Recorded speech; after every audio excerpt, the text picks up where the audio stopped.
Buenas tardes. ¿Me escuchan bien?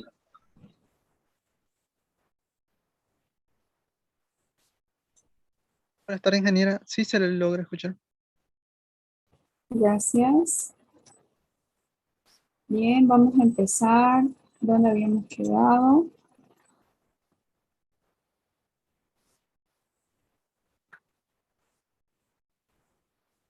Mientras despierta Jonathan.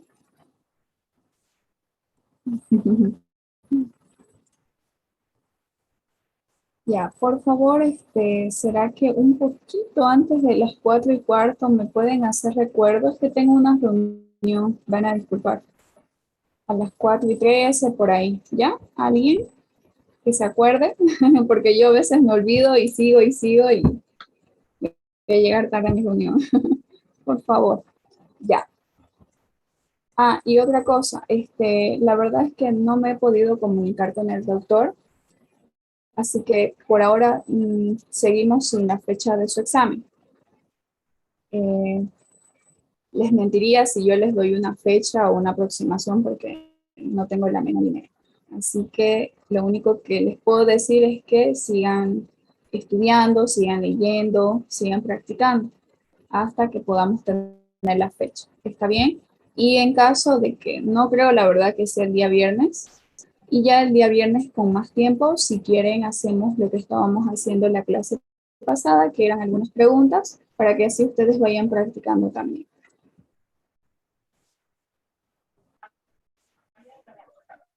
Ya, estábamos viendo esta parte, que ya casi es lo último de este tema, donde habíamos hablado un poco sobre la aplicabilidad de la ley de Darcy, y habíamos dicho que, bueno, como las velocidades de flujo del agua subterránea son muy pequeñitas, entonces desestimamos o no tomamos en cuenta este valor de aquí, que es el valor de qué?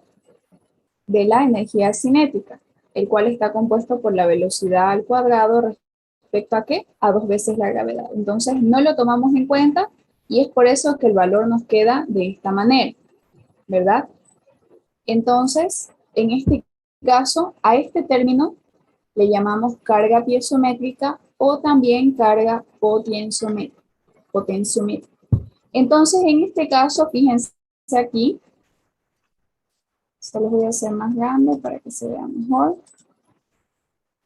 Continuando con eso que habíamos visto, fíjense que nuevamente tenemos aquí la figurita que habíamos visto al inicio para poder determinar o referirnos a la ley de Darcy, donde en este caso, obviamente, refiriéndonos a todos estos significados físicos de todos los componentes que hemos visto que podemos encontrar en la ecuación que está dada por la ley de Darcy, habíamos dicho, bueno, entre la sección 1 y la sección 2 de este tubo, ¿ok?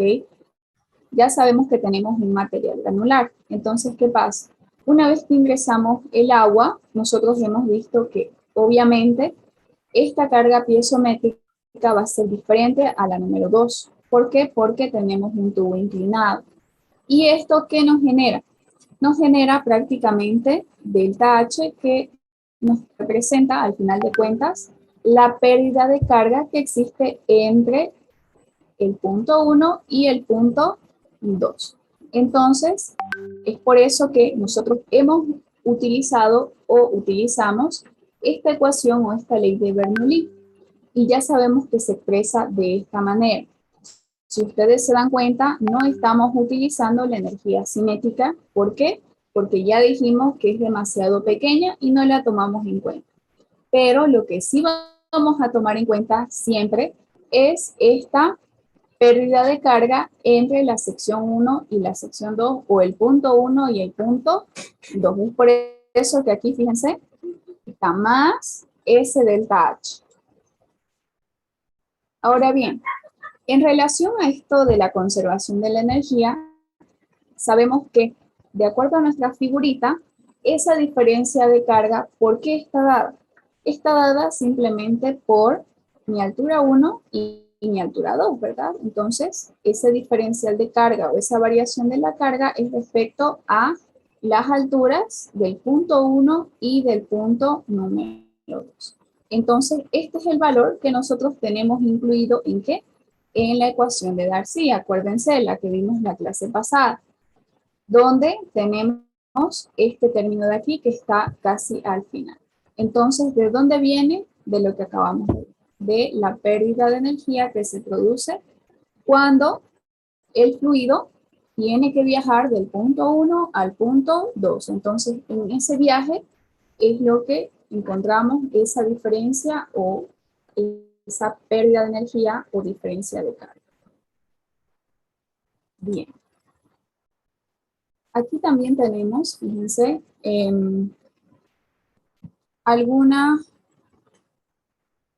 siguiendo con la parte de la aplicabilidad de la ley de Darcy, esta ley, descrita por este ingeniero que ya les hablé un poquito al inicio también de la clase pasada, donde se utiliza o cuando deja de cumplir, cuando no la podemos utilizar a esta ley de Darcy. Primero que todo, cuando el caudal deja de ser linealmente proporcional al gradiente. Hemos hablado también ya qué es ese gradiente. ¿Y cuándo pasa esto? Cuando prácticamente R o este número de Reynolds, ok, varía entre 1 y 10. Pero en este caso, por eso es que aquí, fíjense, el número de Reynolds debe ser menor o igual a 1. Entonces, ¿qué pasa? Solamente nosotros podemos utilizar la ley de Darcy o la ecuación de Darcy cuando nosotros tengamos estas velocidades pequeñas. Entonces, ¿cuándo vamos a tener esas velocidades pequeñas? Cuando ese número de Reynolds sea menor o igual a 1. Entonces, fíjense aquí, dice no existe número crítico de 0.1 a 75, pero ¿qué nos interesa a nosotros? Esto de aquí. ¿Cuándo es aplicable esta ley o esta ecuación de la ley de Darcy? Cuando tengamos un flujo que tenga este tipo de características. Bien, refiriéndonos ahora a la parte del flujo saturado, por ejemplo. ¿A qué nos referimos cuando hablamos de un flujo saturado? Seguramente, ¿qué vamos a tener ahí?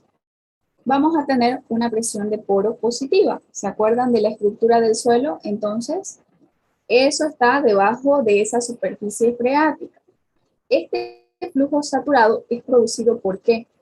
Es producido por un gradiente hidráulico que se induce por la gravedad.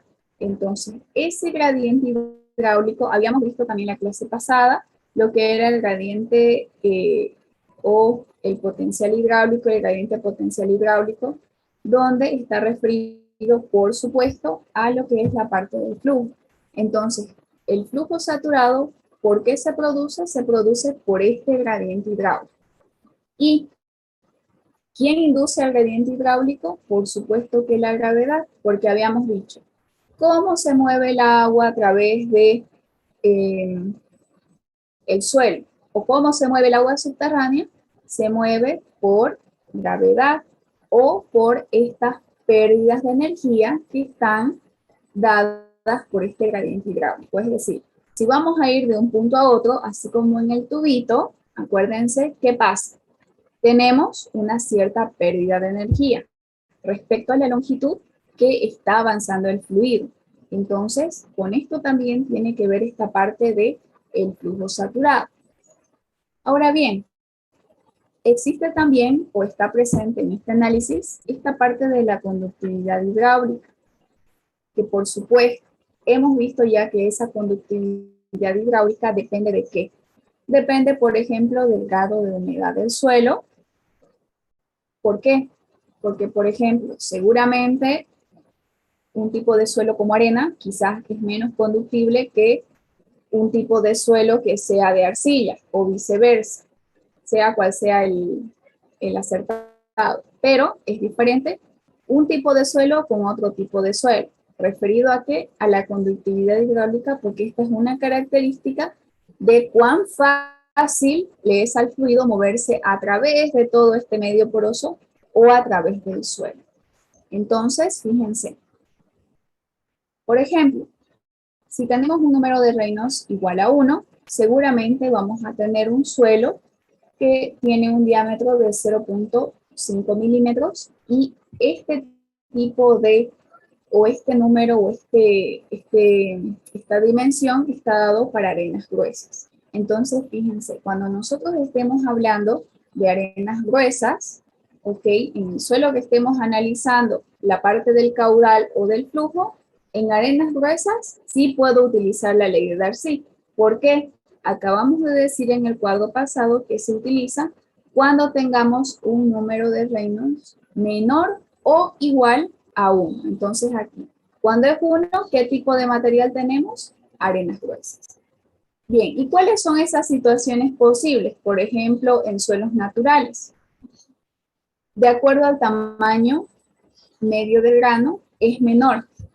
¿Ok? De acuerdo al tamaño de material o del suelo o de cada una de las partículas del suelo, entonces, para los suelos naturales, por ejemplo, es así. Pero para suelos artificiales está dado, ¿por qué? Por los diques. Y como finalidad, por supuesto, alta permeabilidad o alta impermeabilidad, porque ya sabemos que donde nosotros vayamos a construir nuestra estructura, sabemos que quizás vamos a poder tener suelos impermeables y también podemos tener suelos permeables. Hemos visto que hay muchas veces de que, por ejemplo, en las presas, ¿qué pasaba? A veces no nos cumplían, ¿verdad? ¿Por qué? Porque teníamos esos factores que no nos cumplían ni al vuelco ni al deslizamiento. Entonces es con eso que tiene que ver con el tipo de suelo también, si son muy permeables o si son impermeables. La velocidad lenta, es decir, bajos números de Reynolds, para estos casos, nuevamente, fíjense, estamos repitiendo de que cuando tengamos velocidades lentas, ¿qué quiere decir? Que vamos a tener números de Reynolds menores a 1, es decir, muy bajitos, y ahí es cuando nosotros podemos aplicar esta ley de Darcy. Entonces, en todos estos casos es aplicable. Bien. Por supuesto, también fíjense aquí, seguimos con la aplicabilidad. ¿Dónde también es aplicable? En la zona badosa. ¿Qué quiere decir? O a qué llamamos zona badosa. A esta zona también se la conoce como una zona no saturada. ¿Ok? Es la parte de la masa de suelo, por así decir, que consta de la superficie y también de la parte superior del nivel freático. ¿Qué quiere decir? Que esa zona, a ver, les voy a hacer un pequeño esquemita aquí. Es muy fácil, pero a veces al decir las palabras uno no lo entiende. Si tenemos esta parte del suelo, ¿ok? Y por ejemplo, el nivel freático más o menos está desde esta parte de aquí. A partir de ahí tenemos ese nivel freático. Entonces, ¿qué sucede? Se le llama zona badosa a la zona que no está saturada, es decir, a la zona antes de llegar a este nivel freático, ¿ok? A esta parte de aquí. Entonces, a eso se le llama zona badosa. Ahí, a esa parte de ahí. A eso nos referimos con esto de aquí. Ahora bien, lo voy a borrar porque lo hice muy feo. Bien. Entonces nosotros podemos considerar, por ejemplo, el típico flujo de agua donde se maximizan algunos factores. ¿Cuáles son estos factores? Como por ejemplo, cuando el flujo es producido, aquí ustedes lo tienen también, por la gravedad cerca de la saturación en un medio poroso grueso. ¿Qué es lo que pasa? Todo esto hemos visto de que actúa por gravedad, ¿verdad? Para moverse de un lado al otro, lo que les acabo de mencionar también. Si el agua quiere viajar de un punto a otro, seguramente lo va a tener que hacer por gravedad y además de eso, ¿qué es lo que va a ocurrir? Van a ocurrir esas pérdidas de energía y nos va a aparecer ese gradiente hidráulico, etc.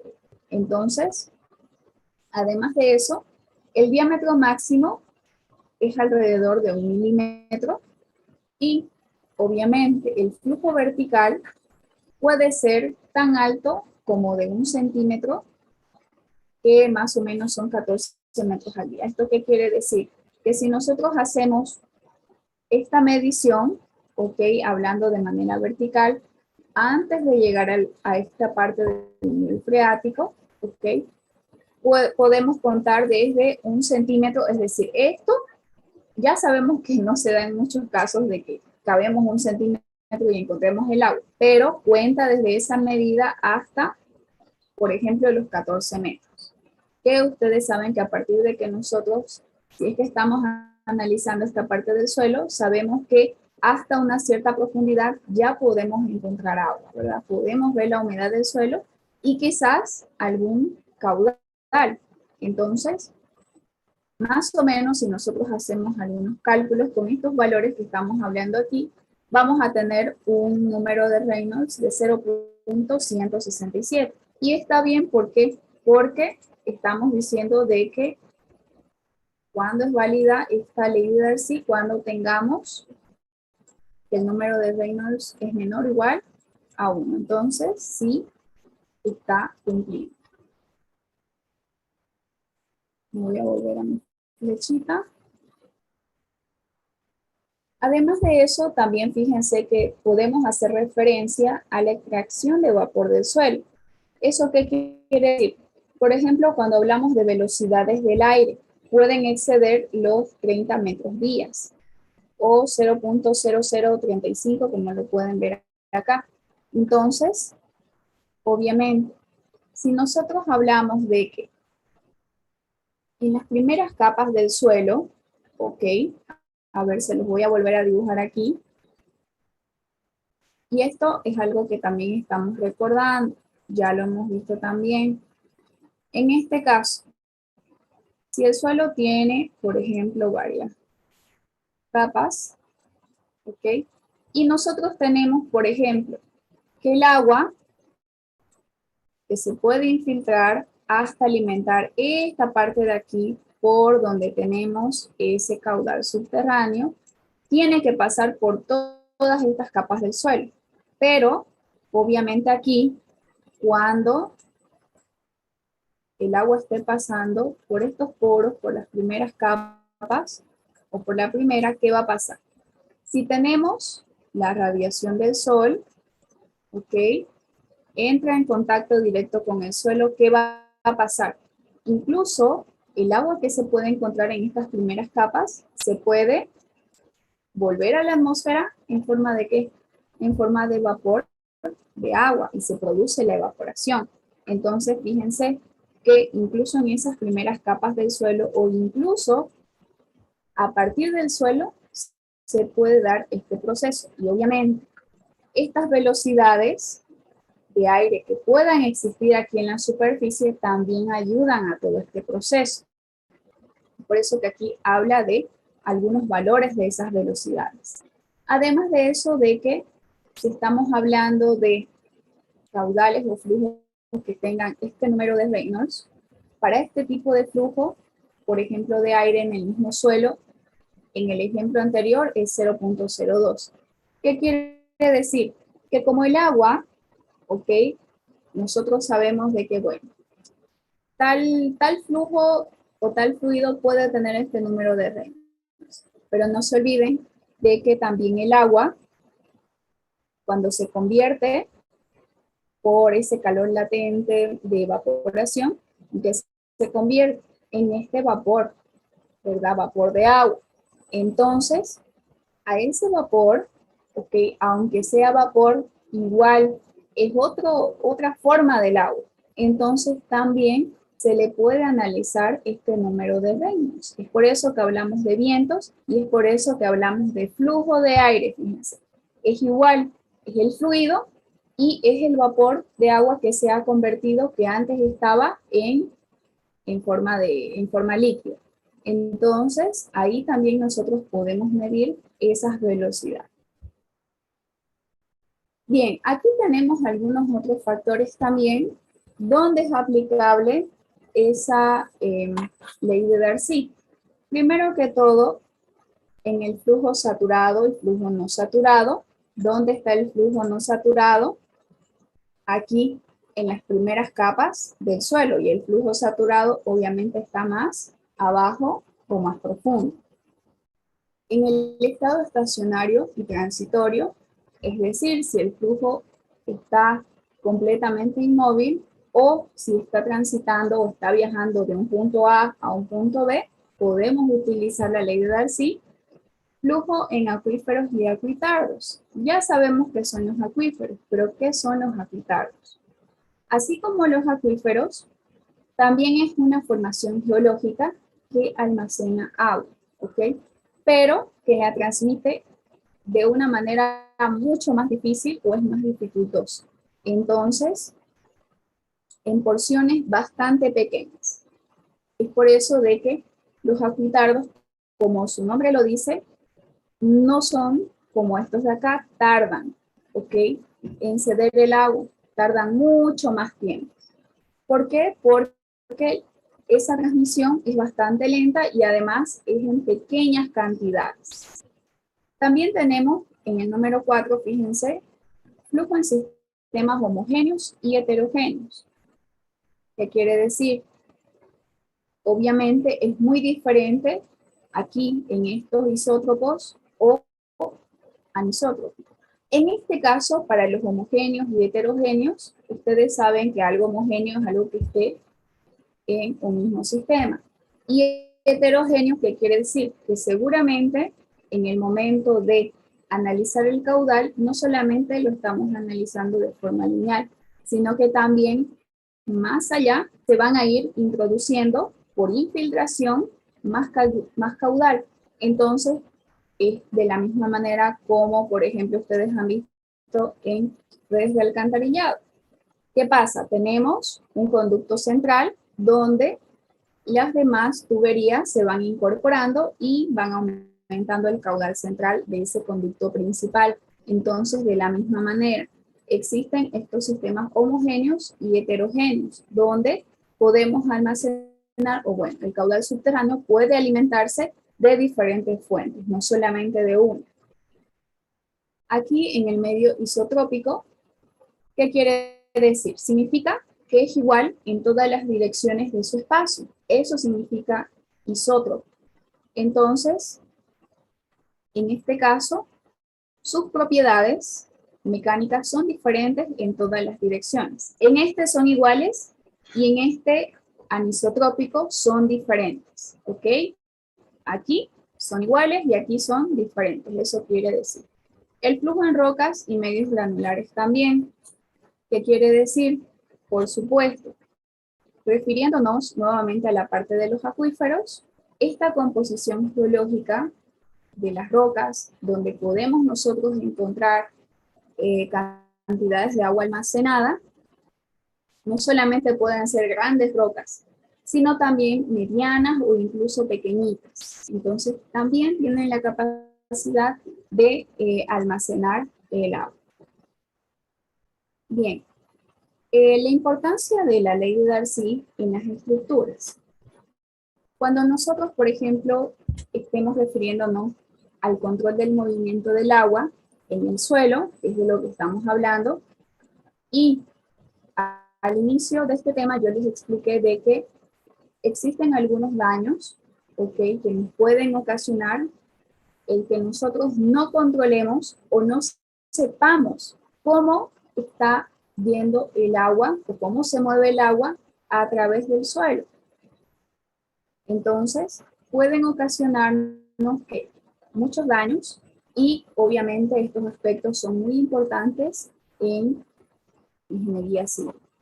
Todos estos problemas se van a presentar siempre y cuando nosotros, por ejemplo, trabajemos en suelos que estén saturados con presencia de agua, porque obviamente en un suelo totalmente impermeable, la verdad es que va a ser muy difícil que el agua pueda ingresar por ahí.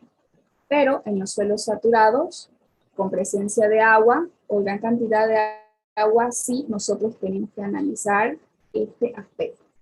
¿Y cómo lo hacemos? Al hacer las excavaciones, por ejemplo, aquí igual ustedes lo tienen en sus apuntes.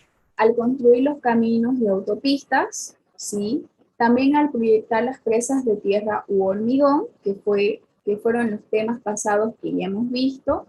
En los diques y terraplenes también podemos tener presencia de agua en los suelos saturados o donde se va a construir la estructura, y al construir las cimentaciones. Nosotros podemos observar toda esta parte de aquí del suelo saturado que tiene presencia de agua. Pero si estamos hablando de suelos no saturados, entonces seguramente no vamos a tener ningún inconveniente y no vamos a necesitar hacer tal análisis. Pero en este caso, por lo general, sí se lo hace.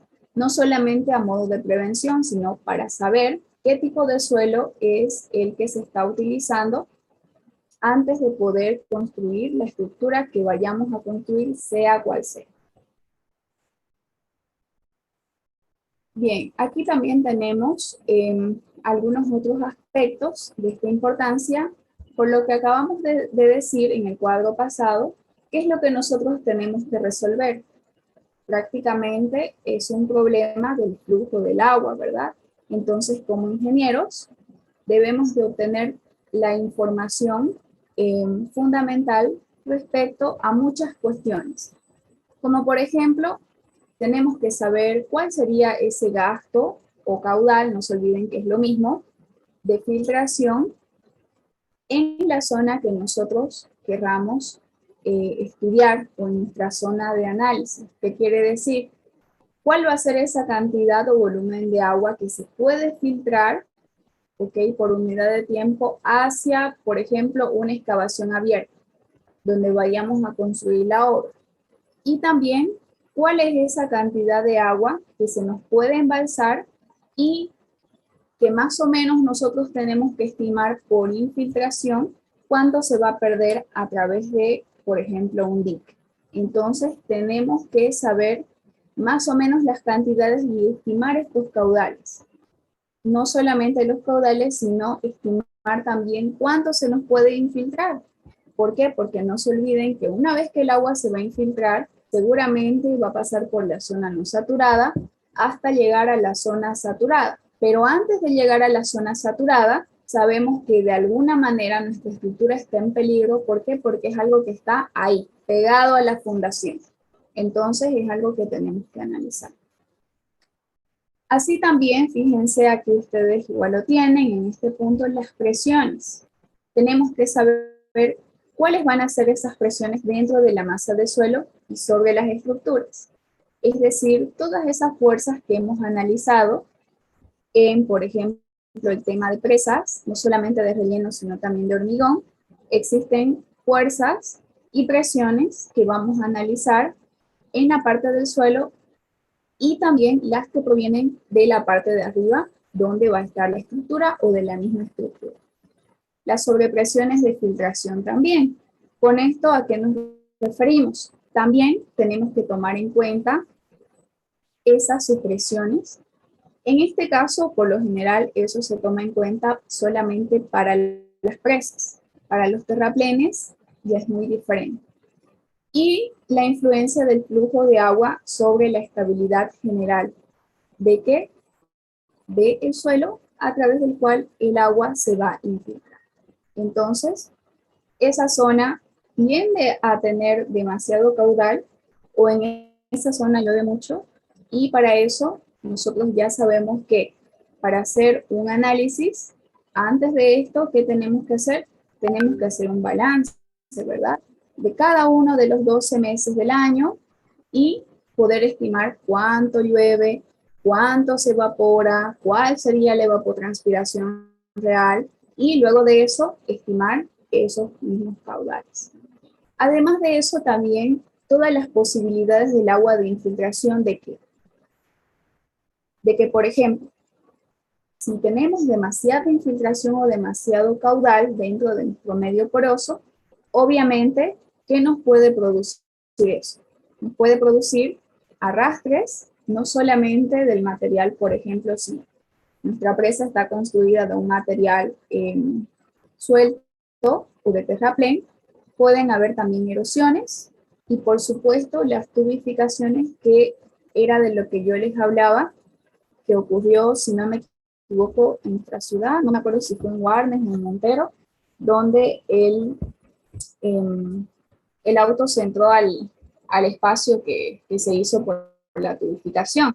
Entonces, todos esos problemas son los que nosotros pudiéramos evitar si hiciéramos una buena estimación del caudal que va a pasar a través del medio poroso, en donde va a estar situada nuestra estructura.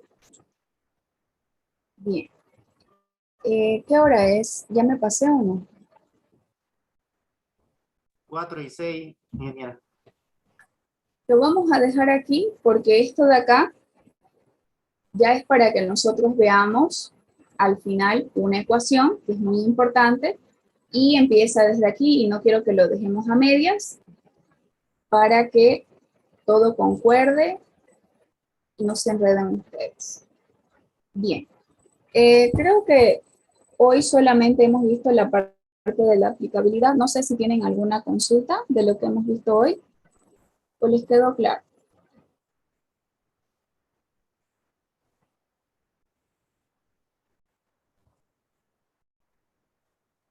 ¿Ninguna?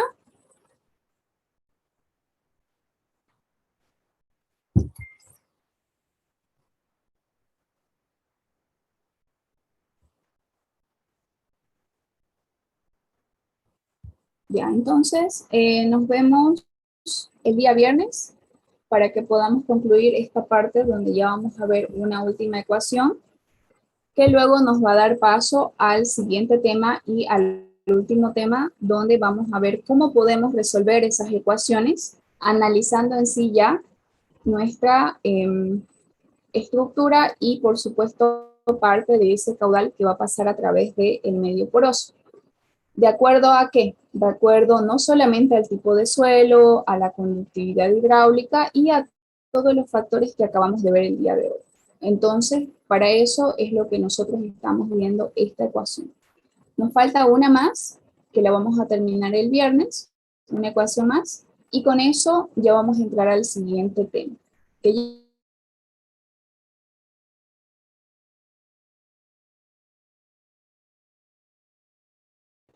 es un poco más corta que la primera. Son solamente 2 temas, pero tampoco son tan cortos que digamos. Bien, si no tienen preguntas, entonces nos vemos el día viernes. Que les vaya muy bien y si tengo alguna noticia de la fecha de su examen, les voy a avisar por el grupo. ¿Está bien? Listo, ingeniera. Gracias. Hasta Sí, luego. ingeniera, gracias. Hasta luego, ingeniero. Hasta luego, ingeniera.